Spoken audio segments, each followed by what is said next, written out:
welcome to the new Qantas 787-9 Dreamliner, where I'm going to be reviewing the new business class product on the inaugural flight from Melbourne through to Los Angeles.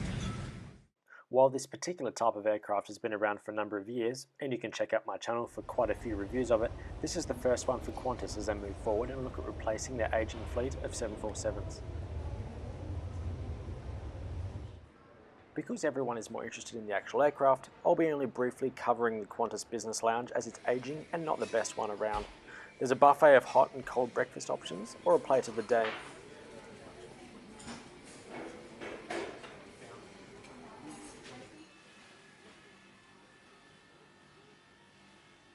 Fortunately, I was rescued by a friend who guested me into the Qantas First Lounge, and you can check out my more thorough review of that in a separate video below.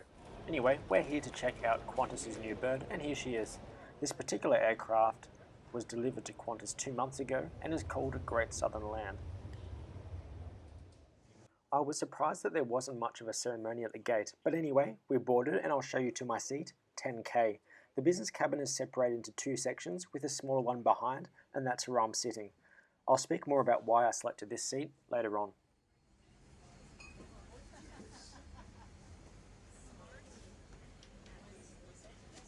That's alright, thank you.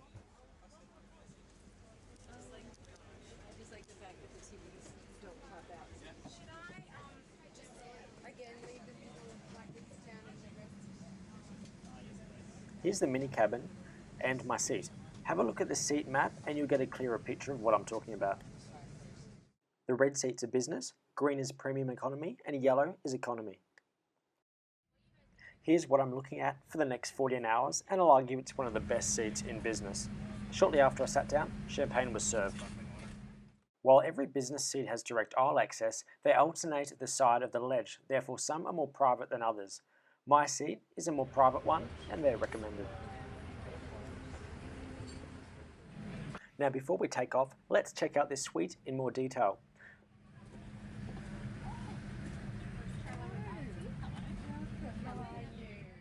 On the left, you've got somewhere to store the safety cards and in-flight magazines, which is like the paper version of TV, but far less interesting. Directly in front is a touchscreen which can be adjusted to angle down when you're lying flat. Below that is a little cubby hole, which is only found in row 1 and row 10. It's a perfect size for small things like phones, wallets, passports, and iPods, which is like a phone, but you can't call anyone on it. Now, I'll pause the tour here as I want to point something out. The foot recess is far larger in row 10, and for comparison's sake, here's row 6, which you'll also see doesn't have a cubby hold under the screen.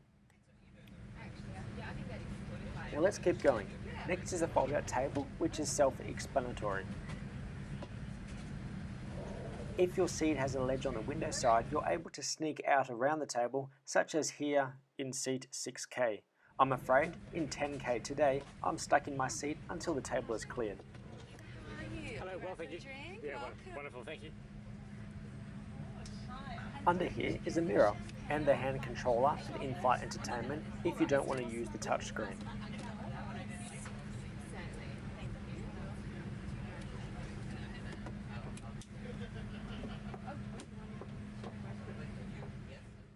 Here's the control center for the seat adjustments, including the massage feature and most of the lights, although I'll mention that again later. There's actually a decent amount of storage space up here, as well as a water bottle holder and noise-cancelling headphones. So you're to the right more? Yeah. Just like even it out. Yeah. It's focusing in reverse. Okay. And down here are the power plugs. And maybe like look kind of like out like towards the aisle, Here's footage from later in the flight where I've well and truly settled in and made a bit of a mess. Now quickly, let's have a look at the middle seats where you want to sit if you're travelling with someone, assuming you like them. The privacy barrier can be adjusted depending on moods. Now it's hard to describe, but there's a footrest built into the floor, which I find works well. Importantly, air vents remain and there's quite a bit of force behind them. There's also a reading light, which is adjusted by the TV screen and not the light buttons on the control panel, as those are for different lights, as I'll demonstrate now.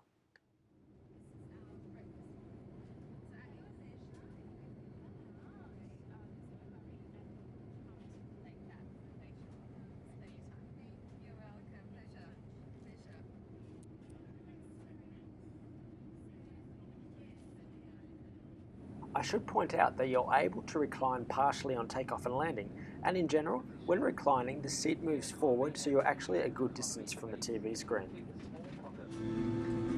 We're flying over New South Wales Hunter Valley, and you're flying in a Qantas Boeing 787.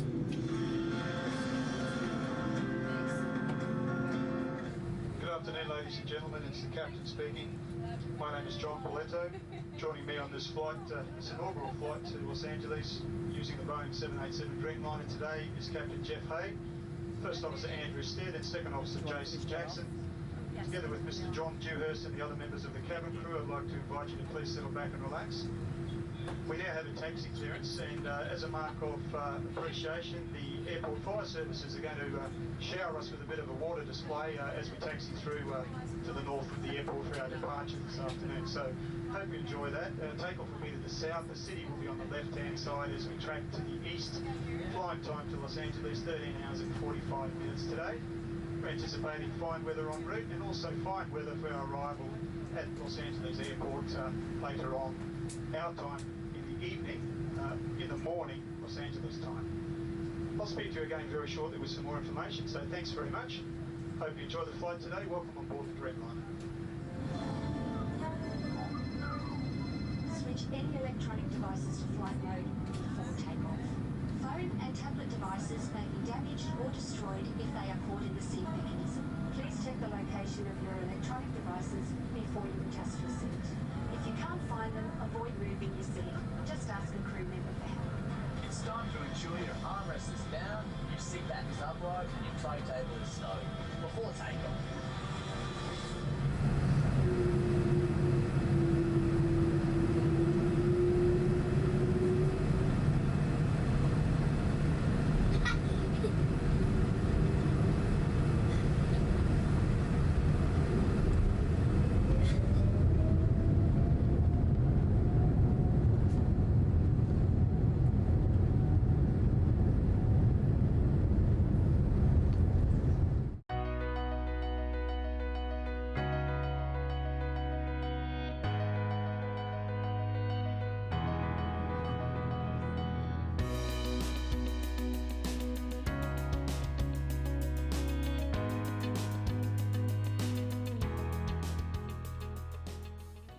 Now, because today was the inaugural flight, we've got specially prepared pyjamas by some man named Martin and an amenity kit, which has a different brand name from someone who's been doing something since 1938 and presumably knows something about fashion, unlike me.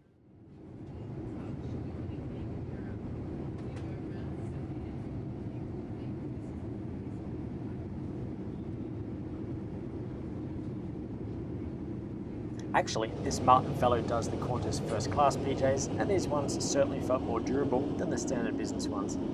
As you'll see shortly though, they look interesting, and yes, that is a big silver kangaroo on the front.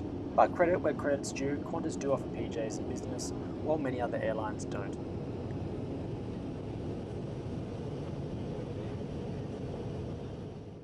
Shortly afterwards, a drink and snack were offered, and other than them being specific to the inaugural flight, I'm afraid I can't remember what they were called. Here's the full menus, which I'll go through quickly, so just pause the video for a closer look. Be aware that you can pre-order online before the flight, and you'll have access to even more dishes, including the salmon I had, and you'll see it shortly. I wasn't sure what wine to select with lunch, so the flight attendant kindly let me try a few of them. This is always fun, and it makes me feel classier and more sophisticated than I actually am. All I really know about wine is that there's a red and a white type, and a few words I learnt in school before dropping out of French studies. Bonjour, Sauvignon Blanc. Cool. Sounds good.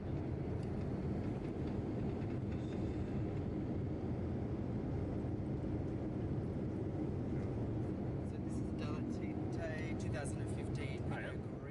I'm glad he pronounced that because I would have said Della Tight.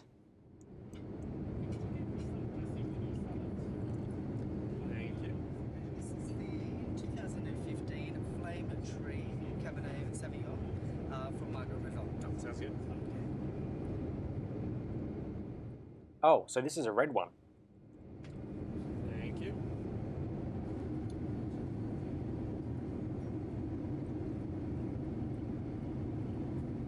And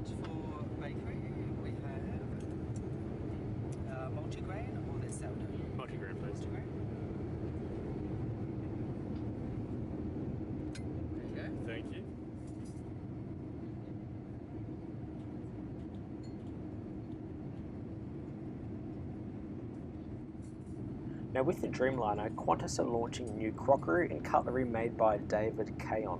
Watch as I fight the autofocus before giving up.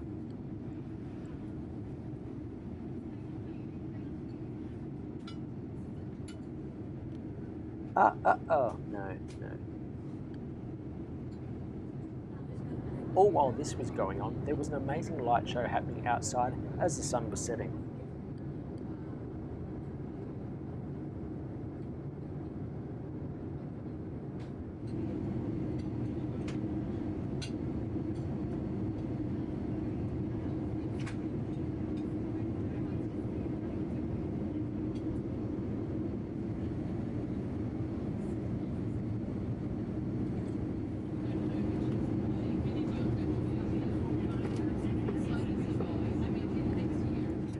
Now I haven't spoken about the TV screen yet. It's a 16-inch touchscreen and the quality is pretty good.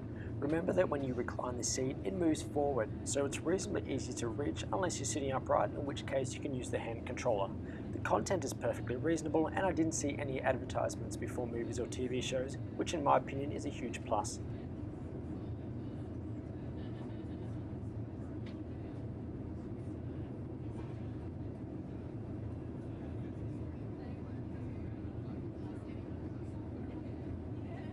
There's also a 2-minute video explaining the different aspects of the suite, although I'll skip that as I've kind of already done that.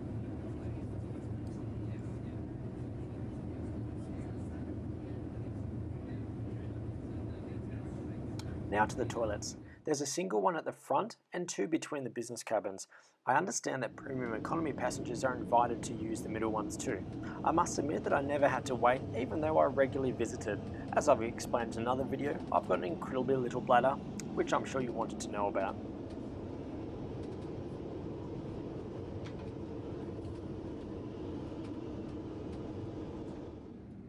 Now it was time for a nightcap, followed by a nap, after some Family Guy.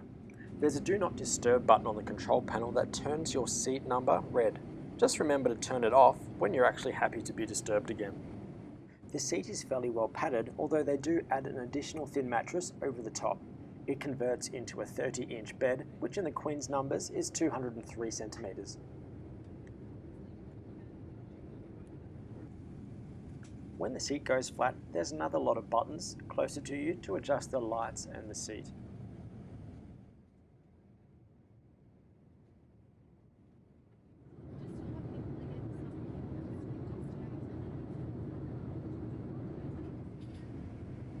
After a few hours of sleep, I was woken around 90 minutes out from Los Angeles for breakfast. It tasted fine, and that green drink tasted healthy.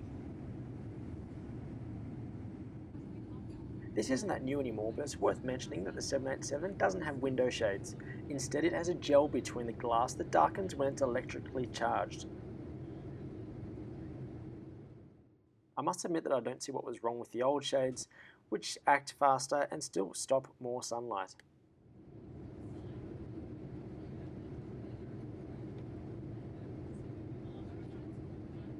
Before long, we crossed California's west coast and prepared to land. Now to summarise and give my tips. Overall, it's a really good business class product and a big improvement over the old Skybird Mark II in the current Qantas 747s and A380s. Some seats are better than others, so if there's a choice, be sure to select one with a ledge on the aisle side as you get more privacy. The best way of identifying this is simply to look at the seat map, although I've helped you out by adding the arrows.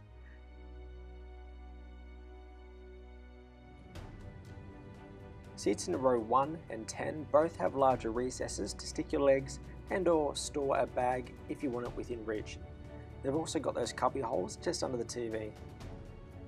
Just be aware that the middle of row 1 doesn't have overhead lockers because that's where the crew sleeping area is.